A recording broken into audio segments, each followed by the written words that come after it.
Hey crew, it's Pitt, and I'm back with some more Socrates. Today we are going to be diving back into the works of Plato. We are going to be wrapping up the Republic. I think we can do this entire book in less than an hour. I'm going to be blowing through it more than normal. Uh, we have been watching the slow devolution of society from a republic into tyranny, and the men that constitute the makeup thereof. And so let's just dive into the text and see how we wrap up Plato's Republic, Book 10. Yes, indeed, said I have all sorts of ideas in mind as to why our city has been founded in the best possible way. I say this particularly when I reflect upon poetry. What aspect, he asked. Our refusal to admit any poetry that employs imitation. Indeed, now, the various parts of the soil have each been distinguished.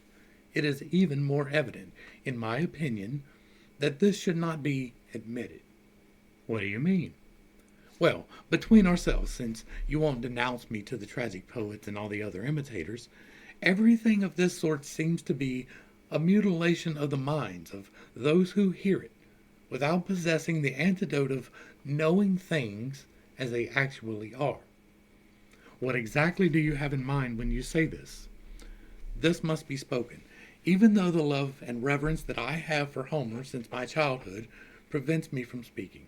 Indeed, he seems to have been the first teacher of all the beauties that tragedy possesses, and the leader, too. But no man is to be honored before truth, so, as I say, this must be spoken. Yes, certainly. Then listen, or more to the point, answer my questions. Just ask. Can you tell me in general what precisely imitation is? For I myself do not fully understand what it wants to be. And do you think I shall somehow understand it? That would be nothing strange, since those with poor eyesight often see things before those whose vision is sharper. That is so, but in your presence I wouldn't be at all eager to say what it is like, even if something did occur to me. So look for yourself. Would you like us to begin, then, by considering this by our familiar method? For we are presumably accustomed to proposing some one particular form, related to each of the various multiplicities to which we apply the same name. Do you understand? I understand. Then let us propose this for now, for any of the multiplicities that you want. Beds and tables, for example, if you like. There are, presumably, many of these? Of course. But there are, I presume, two forms related to these items, one form of bed and one form of table. Yes. And are we also accustomed to saying that the artificer producing either one of the items is looking towards the form, and in this way he makes the beds and the tables that we use, and the other applies to the other items? Indeed, none of the craftsmen, I presume, produces the form itself. How could he?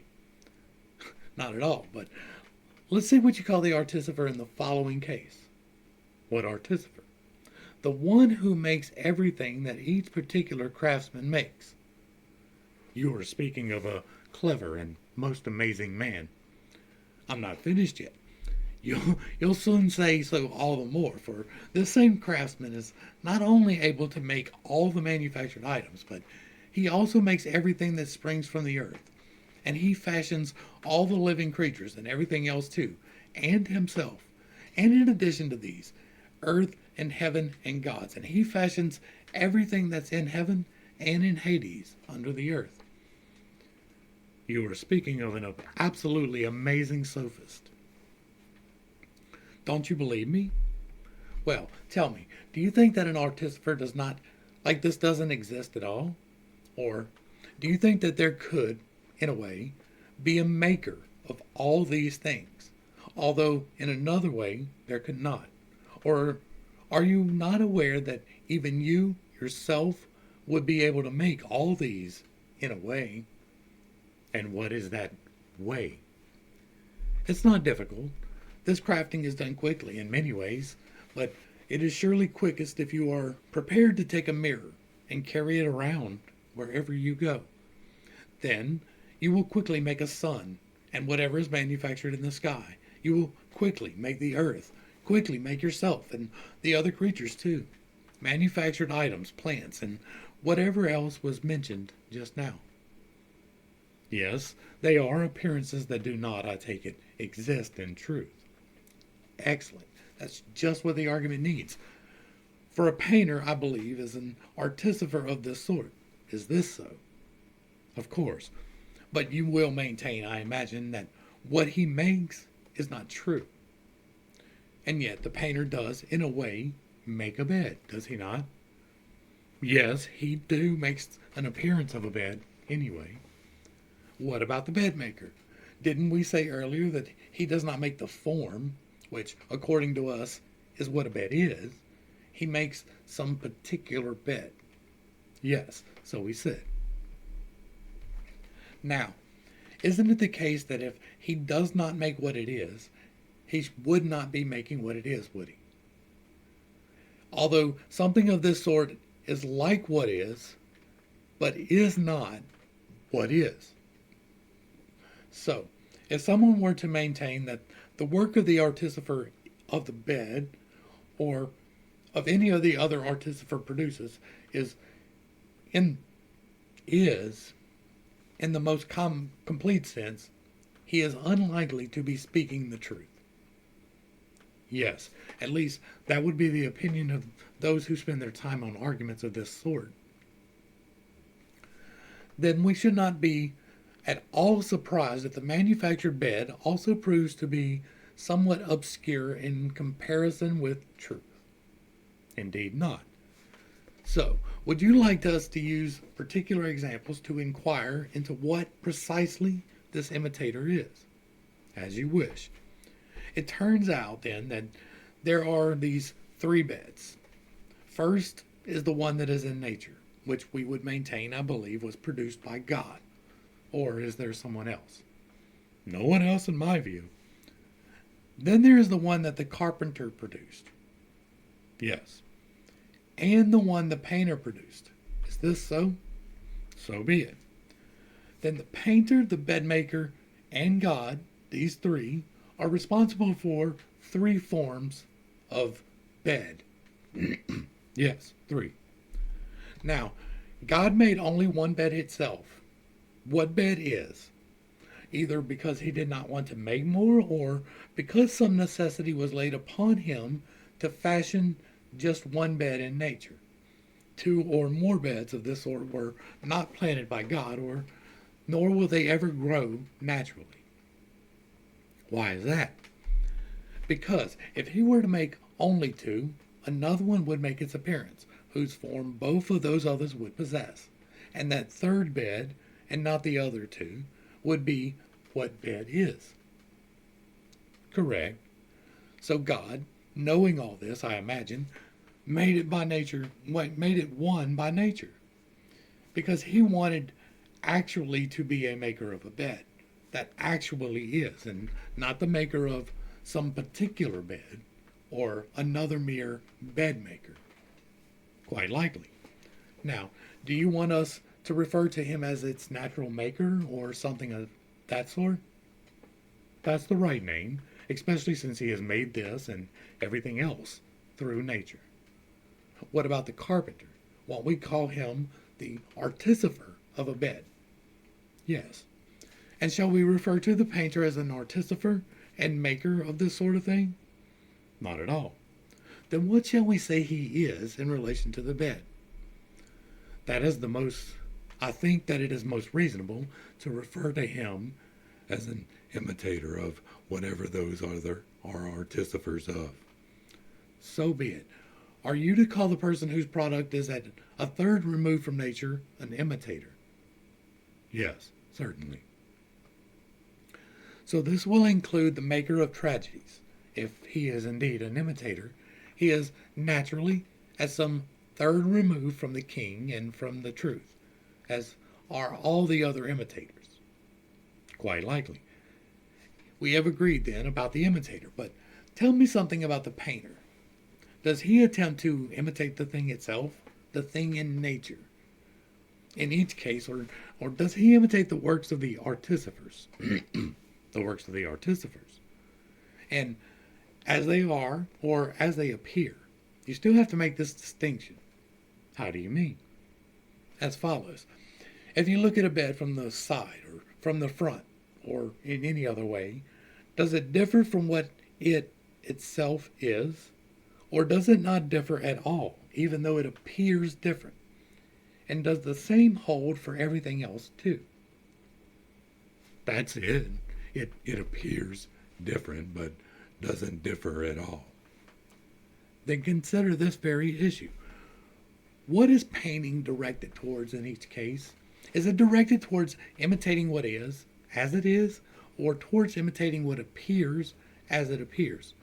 Is it an imitation of an appearance or of truth? Of an appearance. So imitation is surely at a far remove from the truth, and it seems it can fashion everything because it gets a hold of some small part of each, and this is an image. For instance, our painter, we say, will paint a cobbler for us, or a carpenter, or any other artificer, without knowing anything about their skill. But nevertheless, if the painter were a good one, and he painted a carpenter and showed it from afar to children, or men devoid of intelligence, he would deceive them into thinking that's what it was, in truth, a carpenter. Of course. And, in general, my friend, there is, in my view, something we should keep in mind in relation to everything of this sort. If someone ever tells us that he has met a person who is knowledgeable about craftsmanship of every sort, and who knows whatever anyone else knows with greater precision than anyone else, we should reply to someone like this that he is a simple-minded fellow who has, it seems, met up with a beguiler and an imitator, and has been deceived into thinking that the man is wise beyond all measure, because he himself is unable to test knowledge, lack of knowledge, and imitation. Very true. So, after this, mustn't we consider tragic poetry and its leader, Homer? Since we hear from some people that these poets know everything, all skills, all human affairs relating to excellence and vice, and indeed, all matters divine. For they say that it is necessary for the good poet to compose whilst possessed of knowledge, if he is going to compose well on whatever he is writing about, or else be unable to compose at all. We need to consider carefully, then, whether these people have met with imitators of this sort and have been deceived. Or are they looking at the products of imitators without being aware that these are at a third remove from what is, and are easy to make without knowing the truth because they are producing appearances, not things that are? Or do they actually have a point? Do the good poets really have knowledge of these subjects when they impress so many people with their eloquence? This certainly must be tested, said he. Now, do you think that if someone were able to make both the original and the image, he would devote himself seriously to crafting images and make this the primary concern of his own life, his most prized possession? I do not. But I imagine if he were knowledgeable, in truth, about the objects he is imitating, he would prefer to engage seriously with real work rather than making imitations. He would endeavor to leave behind various beautiful works of his own as memorials, and he would be more eager to receive praise than to give praise. I think so, since the honor and the advantages are not equal. Well, we shall not demand an account from Homer or any of the other poets on the subjects by asking them if any of them was ever a medical expert, rather than a mere imitator of medical terminology. Whether any poet, ancient or modern, is said to have made someone healthy, just as Asclepius did, or what students of medicine they have left behind in the way that Asclepius left successors. Nor, indeed, we shall ask them about any other skill. No, we should leave all that. But when it comes to the most important and sublime matters about which Homer attempts to speak, such as warfare, military strategy, the governing of cities, and the education of the person, it is only right, I believe, to question him and ask, Dear Homer, if you are not actually at a third remove from the truth about excellence, a mere craftsman of an image, someone we defined as an imitator, but if you are indeed at second remove, and would be able to recognize what sorts of activities make people better or worse personally and as citizens, then tell us, which cities have been better governed because of you, as Sparta was because of Lycurgus, and lots of other cities too, some large, some small. Were they better governed because of numerous others?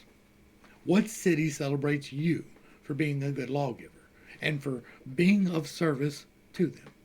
Italy and Sicily celebrate Charondas. We celebrate Solon, but who celebrates you? Will he have anything to say? I do not think so. At any rate, even the Homeric band themselves have nothing to say on the matter. And indeed, was any war in Homer's time said to have been well conducted under the command or advice of the man himself? Does anyone remember one? Not a one. Well then, what about the works of a wise man, the insights and innovations into human skills and activities in general? The sort that Thales the Milesian and Anacharus the Scythian introduced. Are there reports of this sort of thing? No, not at all. Nothing of this sort. In that case, if this did not happen in the civic realm, in private was Homer himself during his lifetime said to have taken on a role as leader of their education for some people. Did they then alone love being with him so much that they passed on a certain Homeric way of life to those who came after them? Was he, therefore, like Pythagoras, who was loved for this very reason, and whose followers even now refer to their manner of life as Pythagorean, and seems somehow to stand out from everyone else? No, nothing like this is reported either. Indeed, Socrates, perhaps Homer's disciple Creophilios would prove to be more ridiculous for his education than for his name, if all that is said about Homer is true, since it is reported that Homer, even during his own lifetime, was largely ignored by this fellow. Yes, that is what is reported. But Glaucon, if Homer really had been able to educate people and make them better, because he had the ability not just to imitate but to understand the matters in question, don't you think he would have produced large numbers of disciples and been honored and loved by them? While Protagoras of Abdera and Perdiccas of Chryseos and many others are able to convince their contemporaries in private conversations that they will not be able to manage their own household or city unless they entrust their education to them. And in return for this wisdom, their disciples love them so much that they are just about ready to carry them around head high. Yet, are we here to say that although he really was able to help them towards excellence, the people of his own time allowed Homer, and Hesiod too, to travel about reciting poems, and did not hold them close, more closely than gold, and compel those poets to dwell with them in their homes? And if they did not persuade them, wouldn't they themselves have escorted them wherever they went until they had received an adequate education? I think, Socrates, that what you are saying is absolutely true. So, should we propose that all poetic types, beginning with Homer, are imitators of images of excellence and of anything else they write poems about, but they have no contact with the truth? Aren't they rather, as we said just now, like the painter, who, without knowing anything about cobbling himself, will produce what seems to be a cobbler to those who also know nothing about this and merely look at the colors and shapes? Yes, certainly. In this way, then, I imagine we shall maintain that the poetic type, too, applies certain colors to the various skills with his words and phrases, even though he himself knows nothing except how to imitate. As a result, other people like himself, who only look at the words, thinking he is speaking extremely well, whether he is speaking with a meter, rhythm, and harmony about cobbling, or about military strategy, or about anything else at all. So great is the natural enchantment that these three possess. But when these poetic productions are stripped of their musical coloration and are spoken unadorned, I think you know the show they put on, since I presume you have seen this yourself. I have. Are they not, said I, like the faces of youth who are in their prime, but not beautiful when their bloom of youth is gone? Absolutely. Come on then, consider this carefully. The maker of the image, the imitator, according to us, knows nothing of what is, but does know what appears. Isn't this so? Yes. Well, we shouldn't leave this half said. We should look at it properly. Speak on. Didn't we say that the painter paints the reins and the bit in the mouth of a horse? Yes. But the leather worker and the blacksmith will make them. Indeed. Now, does the painter know what the qualities the reins or the bits should have? Or is this unknown even to the smith and the leather worker who makes them? Is it only the person who knows how to use these, the horseman, who knows what qualities they should have? Very true. Well, we say that this applies in all cases. How? In each case, there are these three skills: using, making, and imitating. Yes. Now, isn't the excellence, beauty, and correctness of each manufactured item, living creature, or activity related solely to the use for which each has been made, or naturally produced? So it is. So it is quite necessary that the user be most experienced with the particular item, and that he be the one who reports to the maker the good, the bad qualities that it manifests when used by the user. The flautist, for example, presumably looks flutist. That's spelled weird. Presumably reports back to the flute maker as to which flutes serve his purpose when he plays them, and he instructs them as to how they should be made. Then the flute maker will serve his need. Of course. So doesn't one person report back knowledgeably about the good and bad qualities of the flutes, while the other believes him and makes them? Yes. So in relation to the same item, the maker will have a correct belief about its excellence or deficiency by associating with someone who knows, and by being compelled to hear what he has to say. But it is the user who will have the knowledge. Certainly. Now, will the imitator, from using them, have knowledge of whether or not the things he paints are good and right? Or will he have right opinion because he is required to associate with the person who knows, and be instructed as to how he is to paint them? Neither. So the imitator will neither know nor have the right opinion concerning what's beautiful or bad about whatever he is imitating. It seems not. The poetic imitator would have a charming relationship with the wisdom of whoever he writes about. Not really. But he will proceed to imitate nevertheless, without knowing how the object in question may be good or bad. It seems, rather, that he will imitate the sort of thing that seems beautiful to most people who don't know anything about it. What else can he do? Well then, it looks as if all of this has been reasonably well agreed between us. The imitator knows nothing worth mentioning about the things he imitates. The imitation is a mere plaything, devoid of seriousness, and those who are involved in tragic poetry, whether in iambic or epic meters, are all imitators, through and through. Yes, certainly.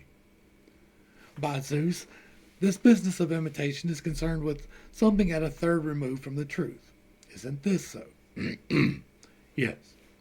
And what aspect of the person does it have the power to influence? What sort of aspect are you referring to? As follows. The same magnitude seen from near and then from afar does not appear equal to us. It does not. And the same objects appear bent or straight when they are viewed in or out of water. Concave or convex objects look flat to our eyes because of the play of colors. And all such confusion is obviously itself present in us, in the soul. And shadow drawing, Taking advantage of this tendency in our nature is nothing short of sorcery, and so too are conjuring and many other clever contrivances of this sort. True.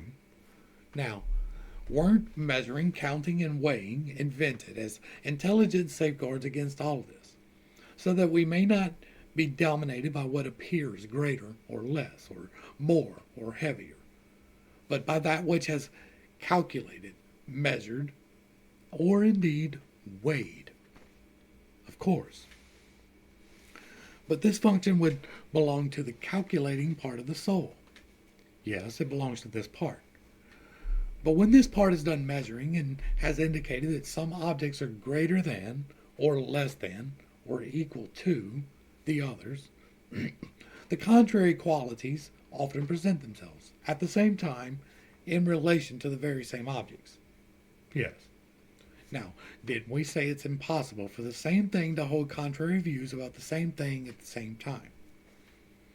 And we were right to say so. So the part of the soul that is forming opinions contrary to the measurements would not be the same as the part that does so on the basis of the measurements. No, it would not.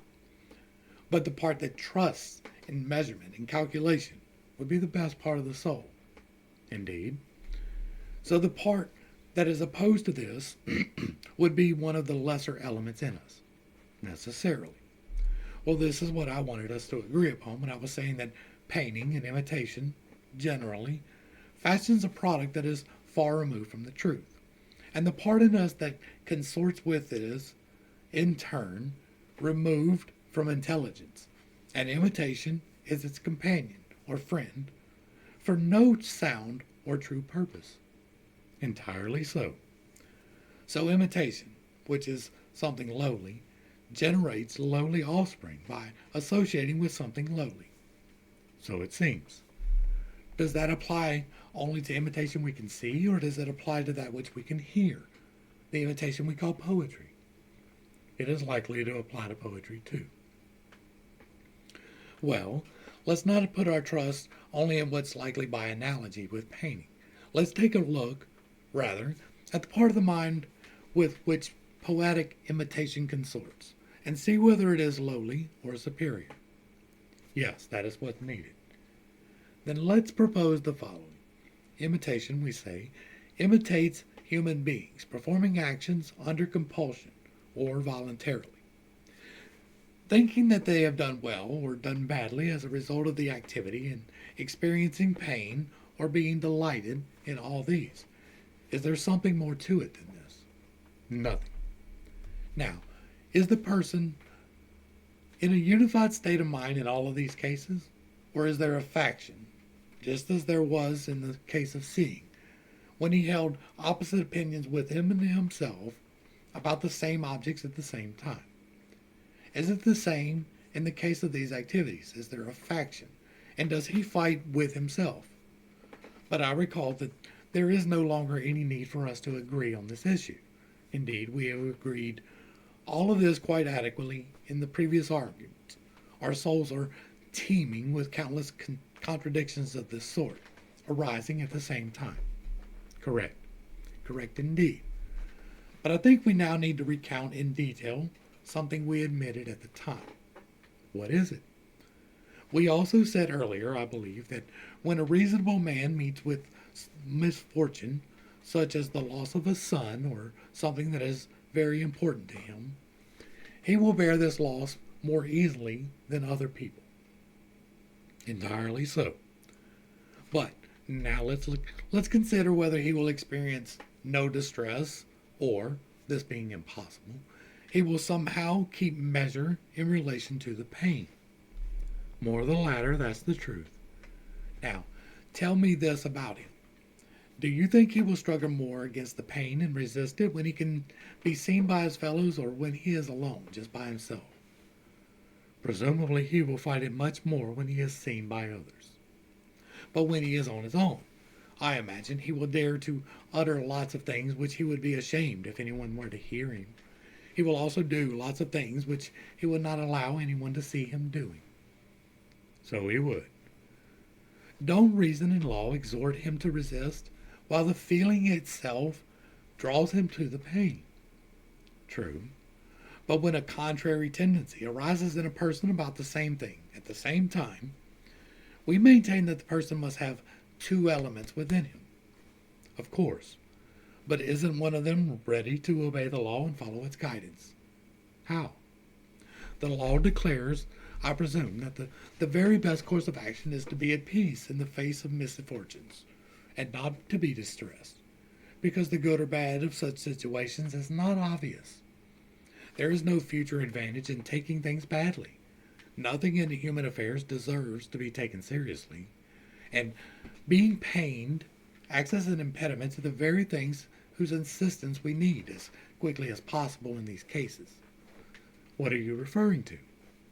To deliberation about what has happened and to arranging one's own affairs in the way that reason deems best, as if responding to the fall of the dice, without wasting time like children who have had a fall, crying and holding on to the hurt.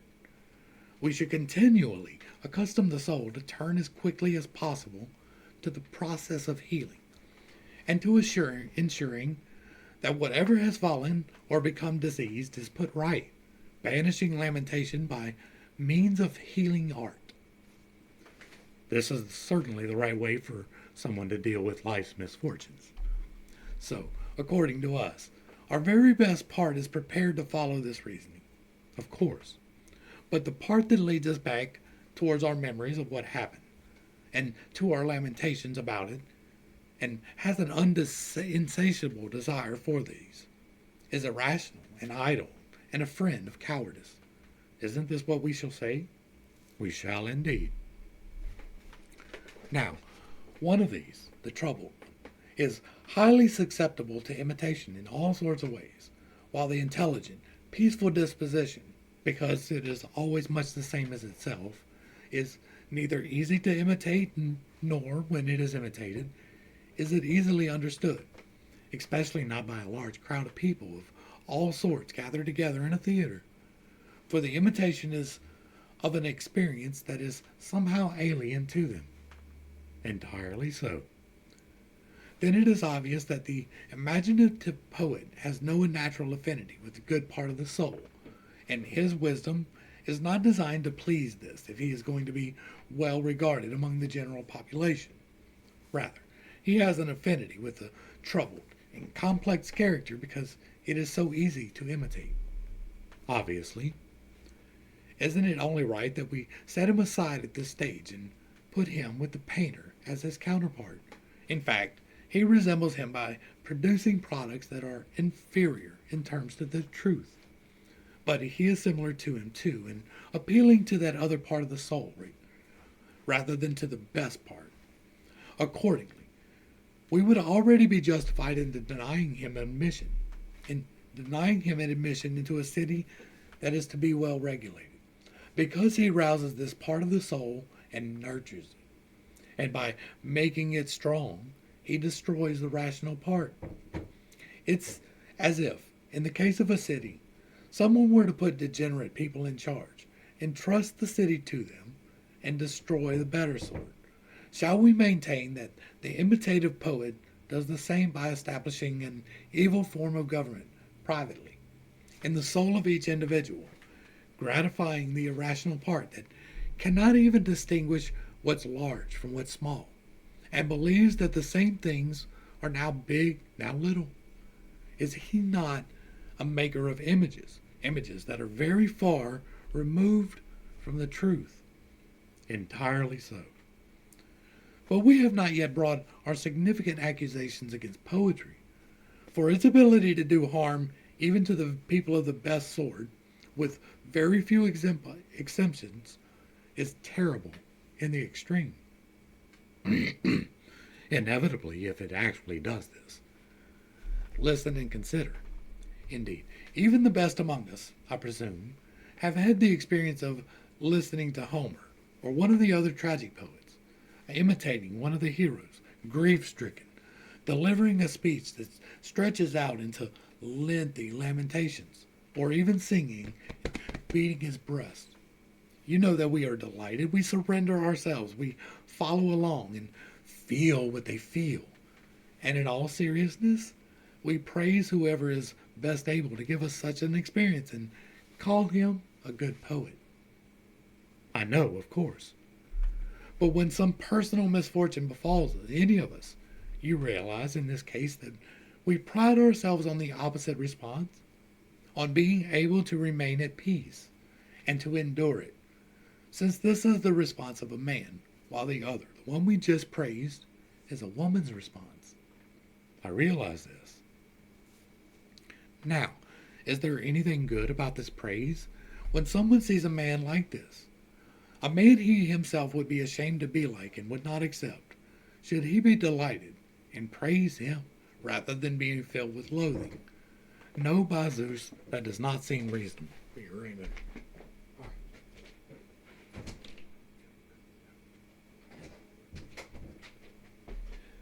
The joys of being a cat owner. Yes, especially if you were to consider that this way. In what way? Well, if you were to consider that the poets now satisfy and gratify the part that is restrained by force when dealing with private misfortune, and which hungers for its proper fill of crying and lamenting, and has a natural desire for these. But the best part of us, by nature, has not been sufficiently educated by reason and habit, so it relaxes its guardianship of this mournful part. Since the man is looking at the suffering of other people, and he himself feels no shame if someone else claims to be good, but engages in inappropriate lamentations. So he praises and pities this person, thinking there is an advantage in that. It is a pleasure he will not be deprived of by despising the whole poem. Indeed, in my view, there are fewer who are capable of working out that whatever enjoyment we derive from the affairs of others necessarily affects our own. For having indulged pity to the full with the misfortunes of others, it is not easy to restrain it in the face of our own. Very true. Now, doesn't the same argument apply to laughter? If you are absolutely delighted when jokes you would be ashamed to make yourself or act it out on the comic stage, or heard in private, and you don't detest them for their baseness, aren't you doing exactly what we described in the case of pity? For something within you wanted to make a joke, and you restrained it then, for fear of seeming like a clown. But now you are letting it loose, and having allowed it free rein, you will frequently give in to this, unwittingly, in private, and so become a comic poet yourself. Very much so. And poetic imitation affects us in various ways. In the case of sexual desires, anger, and all the appetites, pleasures, and pains of the soul, which we maintain accompany every action of ours. It actually nurtures these and waters them when they should be left to wither, and sets them up as rulers when they should be under authority, so that we may become better and happier rather than worse and more wretched. I cannot disagree. In that case, Glaucon, whenever you came across Homer's eulogist declaring that this poet had educated Greece, that he deserves to be adopted and studied, both for the management and for the education of human affairs, and that everyone should live his own life under the arrangements suggested by this poet, you should embrace them and love them for doing their very best, and concede that Homer is highly poetic and our foremost tragic poet. But you must understand that the only poetry we can admit into our city are hymns to the gods and praises of good people.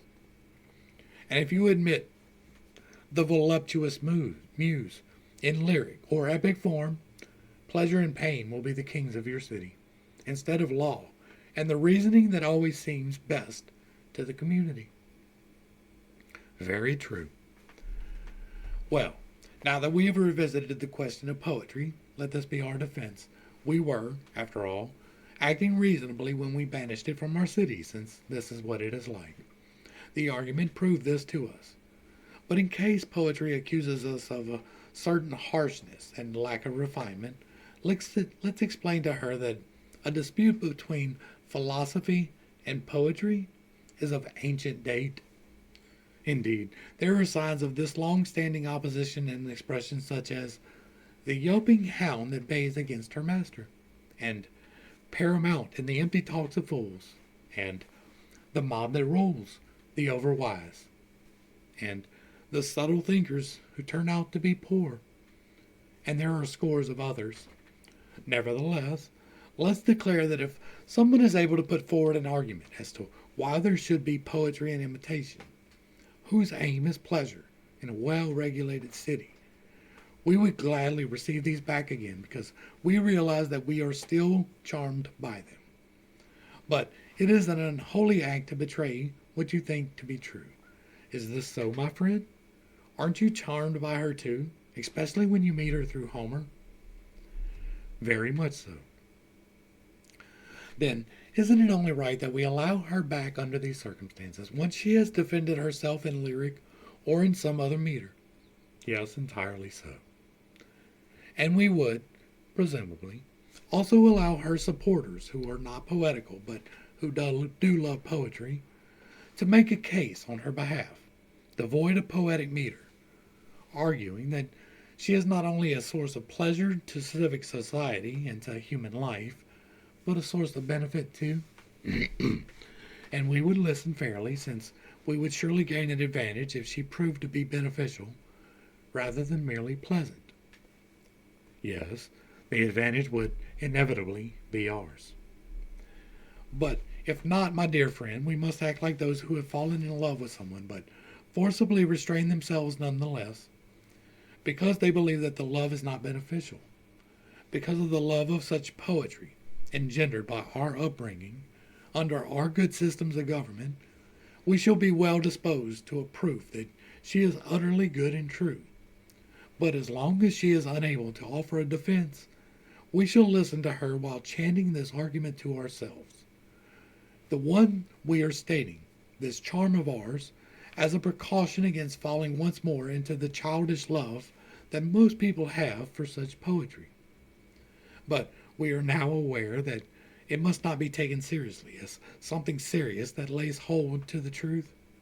Rather, whoever hears poetry should be careful about it, out of fear for the city within himself, and should heed whatever we said about poetry.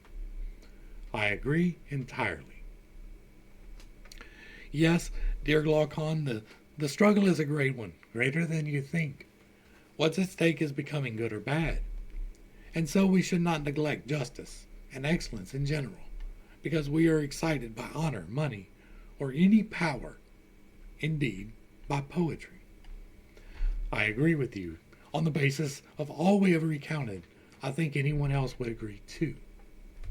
And yet, we have not recounted the greatest rewards of excellence and the prizes that are on offer. You are referring to something great beyond measure, if it is greater than what we have spoken of. Could anything great happen in such a short period of time? Indeed, the entire span of time from childhood to old age would presumably be short in comparison with all time. Nothing.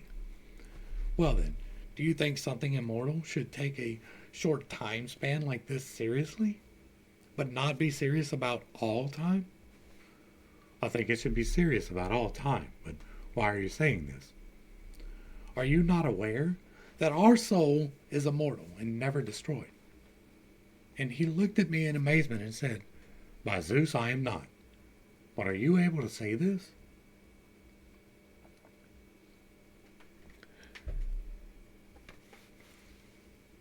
I can. And I think you can too. It's not difficult. It is for me, but as it's so easy for you, I'd like to hear about it from you. Here you shall. Speak on. Is there something you call good and something you call bad? There is. Now, do you think about them as I do? In what way? That which destroys and corrupts everything is what's bad, and that which preserves and confers benefit is what's good. That is what I think they are, at any rate. What about this? Do you think that there is some particular good or bad that belongs to each individual thing, just as astoundingly Ophthalmia belongs to the eyes, disease to the entire body, mildew to grain, rot to wood, and rust to bronze and iron. I mean, in almost all cases, do you say that there is some badness or disease that belongs to each? I do. And isn't it the case that whenever any of these gets attached to something, it makes whatever it is attached to degenerate, and in the end breaks it down completely and destroys it? It must be so. So the bad and the degeneracy that naturally belongs to each destroys each. Or, if this does not destroy it, there is nothing else that could still corrupt it. For the good will never destroy anything, nor indeed that which is neither good nor bad. How could it? So, if we find anything at all that has a specific badness that makes it worse, but is unable to dissolve and destroy it, won't we know at this stage that no destruction belongs to something of such a nature? Quite likely. Well then, does soul have something particular that makes it bad? Very much so. Everything we were just listing now. Injustice, lack of restraint, cowardice, and ignorance. Now, do any of these dissolve and destroy the soul? And consider carefully in case we are misled into thinking that the unjust and unreasonable person, when caught in his unjust act, is destroyed by that very injustice, even though it is a degeneracy of the soul. Think of it rather in the following way. Just as disease, the vice of the body, wastes it away, dissolves it, brings it to a stage where there is no longer a body, so too, in the cases we just mentioned, when their own particular badness attaches itself to them, or is present in them, they are corrupted by this and eventually cease to exist. Isn't this so? Yes. Then, come on then, and consider in the same manner. Do injustice and vice in general, when present in the soul, corrupt and waste it away by their presence, and by attaching to it until they bring the soul to death and separate it from the body? No, this does not happen at all. But it is also unreasonable that something could be destroyed by the degeneracy of another, but not by its own. Unreasonable. Yes, Glaucon, think about it. We do not think that a body could be destroyed by the degeneracy that belongs to food themselves, be it staleness, rottenness, or anything else. But once the degeneracy of the foods themselves produces a poor condition of the body, in the body, we shall maintain that because of the foods it has been destroyed by its own badness, namely disease. But since the foods are one thing and the body is another, we should never expect that the body be corrupted by their alien badness, unless their degeneracy produces its own degeneracy in the body. Quite right. Well, by the same argument, unless the degeneracy of the body produces degeneracy of the soul, in the soul, we would not expect soul to be destroyed by the alien badness of the body, a badness that belongs to something else, in the absence of soul's own particular degeneracy. Indeed, that is reasonable. Well, we should either refute these assertions because we were wrong. As long as they stand unrefuted, we should not declare that the soul is ever destroyed in any sense by fever or any other disease, by slaughter, or even if someone chops up the body to tiny pieces, until someone proves that soul itself becomes more unjust or more unholy because these things happen to the body. We should not allow anyone to maintain that soul or anything else is destroyed when an alien badness arises in it, in the absence of its own particular badness. But you may be sure that no one will ever prove that the souls of those who are dying become more unjust because of death. But suppose someone is bold enough to attack this argument so that he will not be forced to accept that souls are immortal. If he says that the dying person does become more degenerate and more unjust, we shall, presumably, maintain that if this is true, then injustice is fatal to its possessor, just as fatal as disease. So by its own nature, it would kill those who catch it, killing those who have more of it quite quickly, and those who have less of it more gradually. This would be unlike the present situation, where the unjust die because of their injustice, but at the hands of those who are imposing a penalty upon them.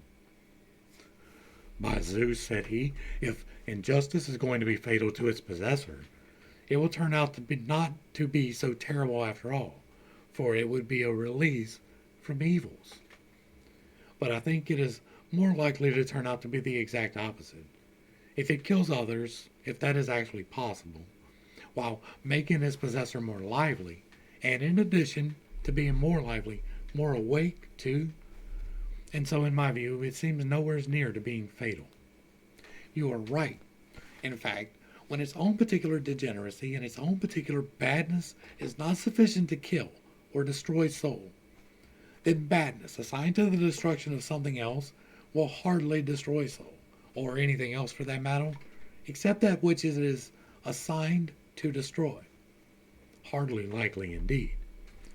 In that case, since it is not destroyed by any badness, either its own or an alien one, it obviously must be something that always is.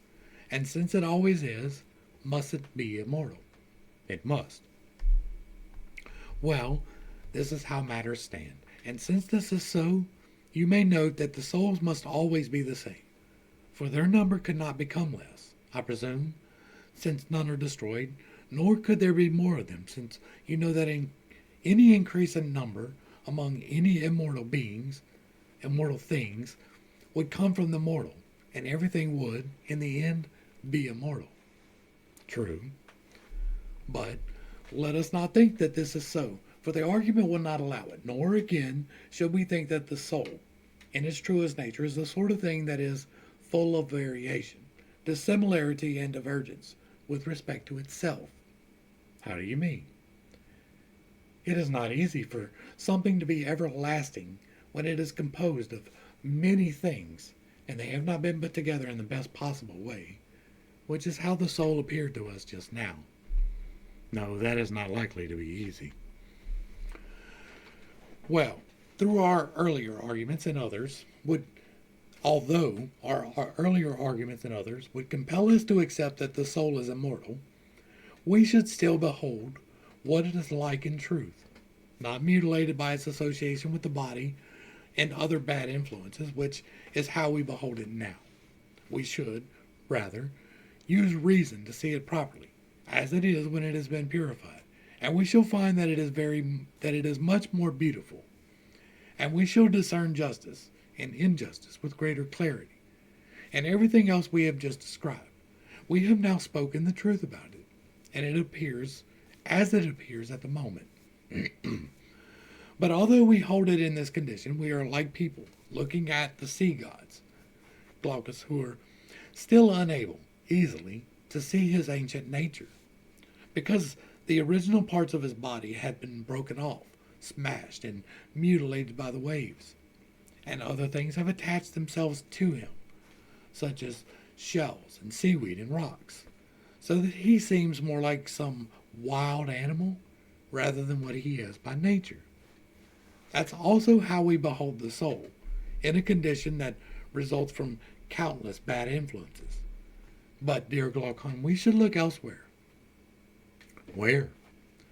We should look to soul's love of wisdom, and consider what it is in contact with, and the sort of thing it strives to associate with, because it is akin to the divine, the immortal, and what always is. We should consider what it would become like by directing itself entirely to this sort of thing, when it has lifted itself by this effort out of the sea that it now resides in, and has knocked off the stones and shells that now encrust it, since it is feasting on earth, and it is surrounded by a wild profusion of earth and stone, because of the feasting that is generally called happiness. Then one would see soul's true nature, what it is like, and how it is so, and whether its form is multiple or just one. But we have now described what happens to it, and the forms it takes in human life, in what I regard as a satisfactory manner. Entirely so. In that case, did we not do away with the other criticisms in the case of our argument, course of our argument, without praising the rewards and good reputation that are associated with justice, as you say when Hesiod and Homer do?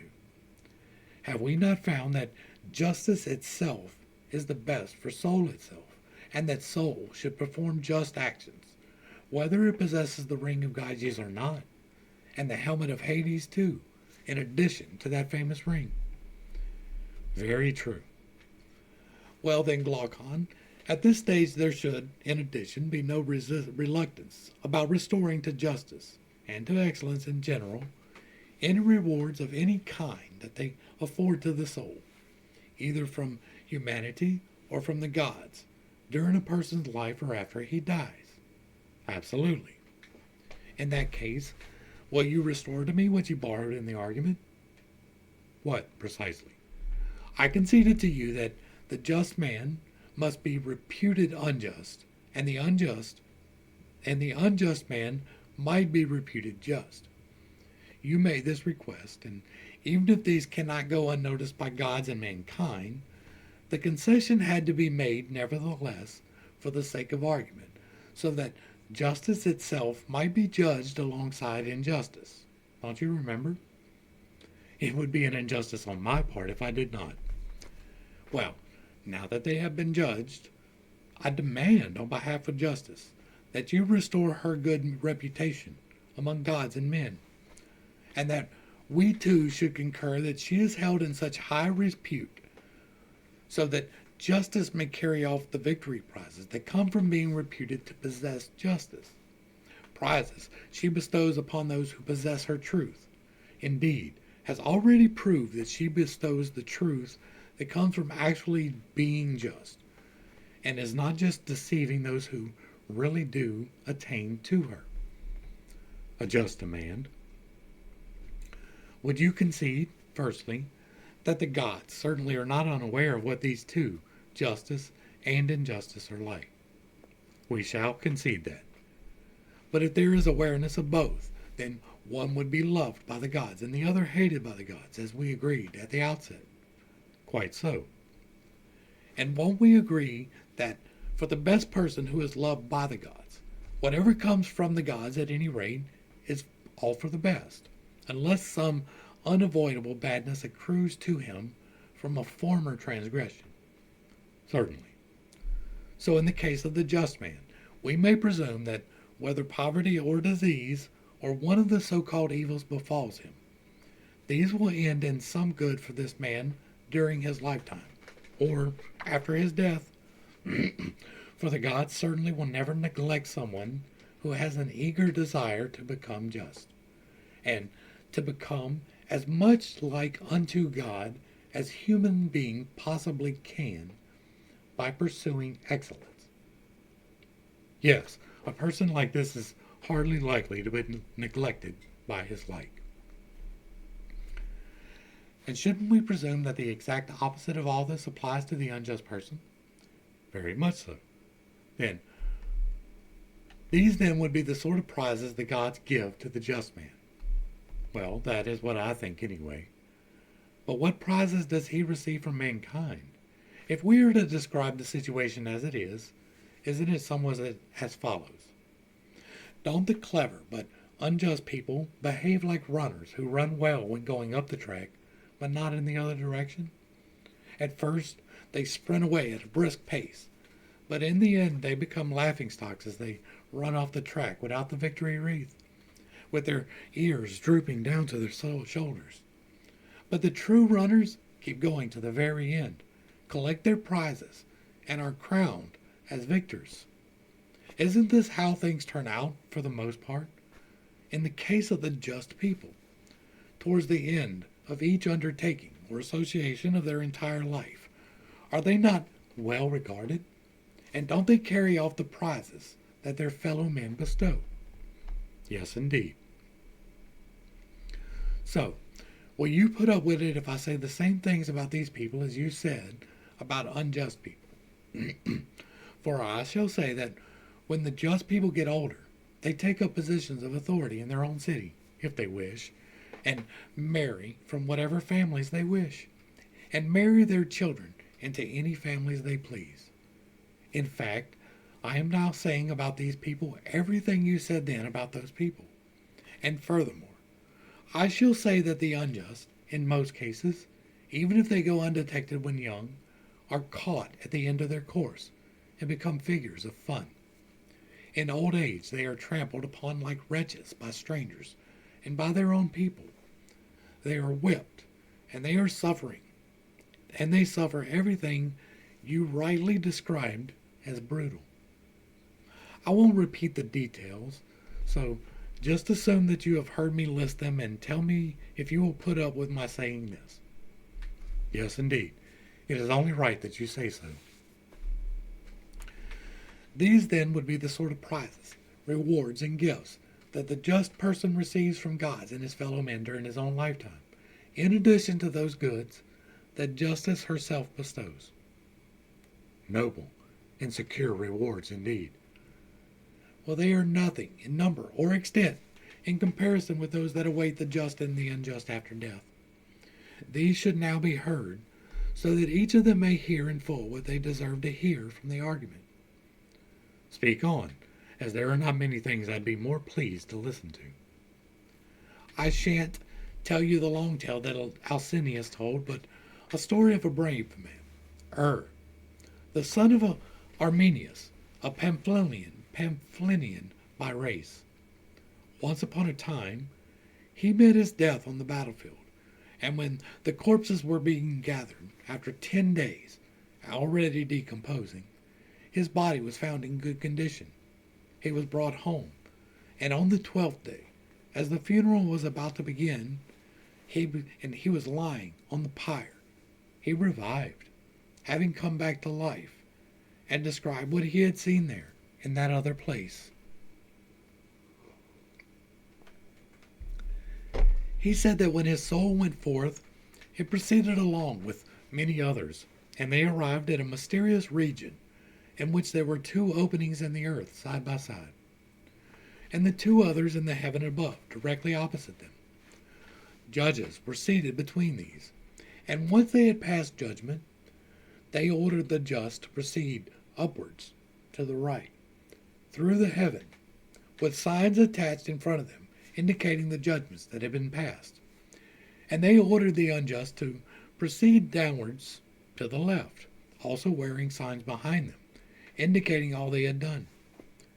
But when he himself came forward, they told him that he must be a messenger to humanity to tell of what went on there, and they directed him to listen and observe everything in the place. He said that he saw souls there, departing through one opening in the heaven and one in the earth, after judgment had been passed upon them. Through the other 2 openings, souls came up out of the earth, in one case, full of squalor and filth, while from the other the souls descended from heaven, purified. They arrived continually, looking as if they had completed a lengthy journey, and they made their way gladly to the meadow and encamped there, as if at a religious festival.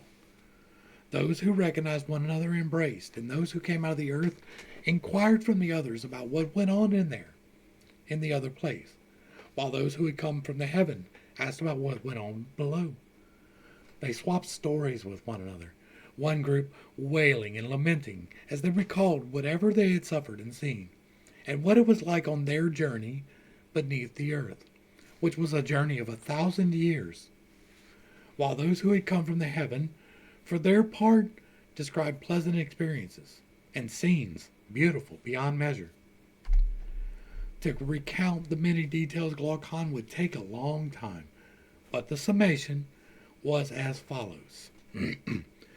However many wrongs the person had done to however many people, he paid a just penalty for them all in turn, a 10-fold penalty for each. That is, a period of 100 years in each case, which is the span of a human life. So that the penalty paid would be 10 times the unjust act.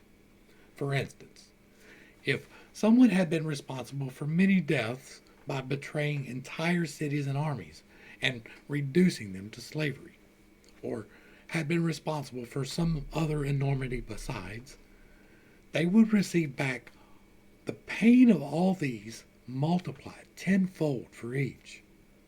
Then again, if someone had done good deeds and had become just and holy, they would receive their deserved reward on the same basis. And he also made comments, not worth recalling, about those who died as soon as they were born or lived, but for but a short time. And he described even greater penalties in cases of disrespect and respect for gods and for parents and slaying with one's own hand. now, now that he was present when one person asked another, where Ardalius the Great is. This Ardalius had been a tyrant in some city in Pamphylia 1,000 years before then, and he had murdered his aged father and his elder brother, and was said to have done many other unholy deeds too. Hers said that the person who was questioned replied, "He has not come here," said he, "nor will he ever come here." In fact, this was one of the terrible scenes we beheld. When we were close to the mouth of the chasm, and about to come out after all that we had been through, we suddenly caught sight of him, and others too, most of them surely tyrants, but there were also some private citizens who had committed great crimes. Just when they thought they were going to go up, the mouth of the chasm did not let them. But it gave a roar whenever someone in such an incurable condition of degeneracy, or someone who had not paid the penalty in full, tried to come up. Then, said he, wild men of fiery aspect who had been standing by, recognized the sound, took hold of some of them and led them away. But they bound Ardaeus and the others hand and foot and flung them down and flayed them, dragged them to the side of the road to strip their skin on thorns, indicating to those who kept passing by why they were taking them away, and that they were about to throw them into Tartarus. Then, although they had already met with many terrors of all sorts, the man said that this exceeded them all, the fear that this voice might emerge in their case when they went up. And each went through with great delight as the voice was silent. Such were the penalties and punishments that described, and the blessings were the counterparts of these. But once 7 days had elapsed for each group in the meadow, they had to get up on that 8th day and go on a journey from there. In 4 days, they arrived at a place where they beheld a light extending straight from above, through all heaven and earth, like a pillar, bearing a strong resemblance to a rainbow, but brighter and purer. This they arrived at after a further day's travel, and there, at the light's center, they saw the extremities of its bonds extending from the heaven. For this light is what binds the heavens together, like the braces under a triane, holding the entire revolution of the heaven together in this way. The spindle of necessity, by which all of the heavenly revolutions are turned, was extending from the extremities. Its shaft and its hook were made of adamant, and its whirl from a mixture of this and other materials. The nature of the world was as follows. Although its shape was like what we have here, you should recognize what it was like from what he said. It was as if one large whirl, hollow, and scooped out thoroughly, had another one just like it, but smaller, fitting neatly inside it, like jars that fit inside one another, and a third, and a fourth, and 4 others. In fact, there were 8 whirls altogether, lying inside one another, and their rims looked like circles when viewed from above. From the back, these formed a uniform surface of a single whirl, centered on the shaft, which had been driven right through the center of the 8th whirl. The first and foremost, for the first and outermost world had the widest circular rim. The rim of the sixth was second, and that of the fourth was third, and the eighth was fourth, and the seventh was fifth, and the fifth was sixth, and the third was seventh, while that of the second was the eighth. The rim of the largest world was spangled. That of the seventh was the brightest, while the rim of the eighth derived its color from the seventh, which shone upon it. The colors of the second and fifth were quite similar to one another and yellower than the previous two. The third had the whitest color, and the fourth was reddish, while the sixth was the whitest. Although the spindle revolved, turning with the same motion within the overall revolution, the 7 inner circles revolved gently in the opposite direction to the overall revolution. Of these inner circles, the eighth traveled fastest, the second fastest in pace with one another were the seventh, sixth, and fifth. The fourth moved third fastest, and it seemed to them to be revolving backwards. The third was fourth fastest, and the second was fifth. The spindle turned in the lap of necessity, and perched on top of each of the circles was a siren, revolving along with the circle, sending forth a single sound on a single note, and from them all 8, came a single concordant harmony. There were 3 other women round about, at an equal distance from one another, each seated upon a throne. These were the Fates, Lachesis, Clotho, and Atropos, the daughters of necessity, dressed in white with garlands upon their heads, singing in harmony with the sirens. Lachesis sang of what had come to pass, Clotho of things that are, and Atropos of what is to come.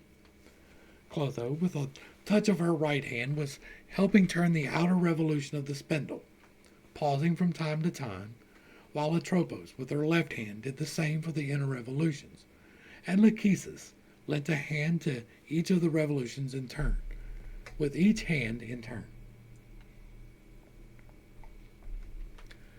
Now, once they had arrived, they had to go immediately to Lachesis, where a prophet first divided them into ranks, then took tokens and patterns of lives from the lap of Lachesis, and ascended a lofty platform and proclaimed, "This is the word of Lachesis, maiden daughter of necessity. Souls that live for a day, now begins another death-bearing cycle for your mortal race. No demon shall be assigned to you by lot, but you shall choose your demon. Let the one who is allotted first place be the first to choose a life, which he will necessarily abide by. Excellence has no master, but each will have more of her or less of her, as he honors her or dishonors her. The responsibility lies with who chooses. God is not responsible." Having said all of this, he threw down the lots among them all and each picked up the one that fell beside him, except for her, who was forbidden to do so. And the number that each had drawn was obvious to the person who had picked it. After this, he proceeded to place the patterns of life on the ground in front of them, and there were many more of these than the number of people present. There were lives for every variety, for lives of all living creatures, and indeed all human lives were included. There were tyrannies among them, some that endured to the end, and others that are destroyed in the middle of their course, ending in poverty, exile, or beggary. There were lives of famous men, some famous for their appearance and beauty, and for their general strength and prowess, and some for their lineage and the excellence of their ancestors, while others were infamous for the same reasons. The same applied to women too. But because of the requirement that a soul become a different kind of soul by choosing a different life, the arrangement of soul was not inherent, but everything was commingled with everything else, and with wealth, poverty, disease, and health, and anything in between. And this, dear Glaucon, it seems, is the moment of extreme danger for a human being. And because of this, we must neglect all the other studies save one. We must pay the utmost attention to how each of us will be a seeker and student who learns and finds out from anywhere he can who it is who will make him capable and knowledgeable enough to choose the best possible life, always and everywhere, by distinguishing between a good life and a degenerate one. Who will make him knowledgeable enough to know what bad or good will be, brought about by beauty when it is combined with poverty or prosperity, along with what sort of disposition of soul, doing so by taking account of everything we have mentioned and how their combinations with one another and separations from one another contribute to the excellence of a life. Who will make him knowledgeable enough to know what is brought about by the various intercombinations with one another of good or evil birth, private station or public office, strength or weakness, ease of learning or difficulty of learning, and everything else like this that belongs naturally to the soul or is acquired. He will do all this so that he is able to make his choice reasonably between the worst life and the better one, by looking to the nature of the soul and calling the life that leads the soul to become more unjust the worst life, and the one that leads it to become more just the better life. All other studies he will set aside, for we have seen that in life and after death, this is the supreme choice. He must then go to Hades, holding to this view with an unbreakable resolve, so that even there he would not be dazzled by wealth and other such bad influences, fall in with tyrannies and activities like that, inflict a whole host of incurable evils, and experience the greater evils himself. He would decide, rather, that he should always choose the life that is midway between such extremes, and flee the excesses from either direction as best he can in this life and in all that is to come. For that is how a human being attains the utmost happiness. And indeed, the messenger from there reported that the prophet then said, even for the person who comes up last, but chooses intelligently and lives in a disciplined way, an acceptable life rather than a bad one awaits.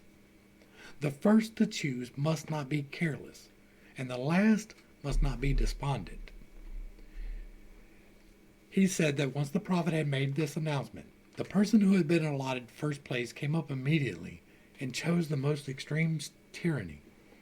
Out of stupidity and greed, he had made his choice without considering all the details properly, so he did not notice that it involved being destined to devour his own children and other evils. And once he had time to look at it, he beat his breast and lamented his choice without being true to the earlier pronouncements of the prophet. For he did not blame himself for the evils, but chance and the spirits and everything else except himself. He was one of the people who had come from the heaven and had lived his previous life under an orderly system of government, where any share of excellence he had came from habit in the absence of philosophy. And generally speaking, those who had come from heaven were more likely to be caught out in this way, since they had no training in dealing with suffering, while those who had come out of the earth, for the most part, having had experience of suffering themselves and having seen others suffer, did not make their choices in a hurry. This, and the element of chance from the lot, is why most souls undergo an interchange of what is good and what is bad. Yet, if someone were to engage in philosophy consistently, in a sound manner, whenever he comes back to live in this world, unless he is among the last to choose, it is not likely not only that he would be happy while here, but also that his journey from here to there and back here again would be a smooth journey through the heaven, rather than rough and underground. So say the pronouncements from the other realm. Indeed, he said that the scene of the souls, each choose their lives, was well worth beholding, for it was a pitiful, comical, and amazing sight to see. In fact, most of them made their choice based upon the habits of a previous life, and so he saw the soul that had once been Orpheus choosing a life of a swan out of hatred for womankind, because, having met his death at their hands, his soul was unwilling to be conceived and born of a woman. He saw that Thamyris' soul had chosen the life of a nightingale, and he saw a swan changing its choice to the life of a human, and other musical animals acted in a like manner. The soul that had been allotted 20th place chose the life of a lion. This was the soul of Ajax, the son of Telamon, and it was fleeing from its embodiment as a human, because it remembered the decision over the armor of Achilles. Next came Agamemnon's soul. This soul, too, was hostile to the human race because of its past experiences, and so changed to the life of an eagle. The soul of Atalanta had been allotted a place in the middle, and when it saw a huge honors that accompanied the life of a male athlete, it could not pass this by, and so it grabbed that life. After this, Air saw the soul of Hippias, the son of Panopeus, adopting the nature of a highly skilled woman. In the distance, among the last to choose, he saw the soul of Thersites, the joker, entering into a monkey. As it happened, the soul of Odysseus was allotted the last choice of all, and when his turn came, he remembered all his former troubles, gave up the love of honor he had held previously, and went about for a long time seeking the life of an ordinary man with a private station.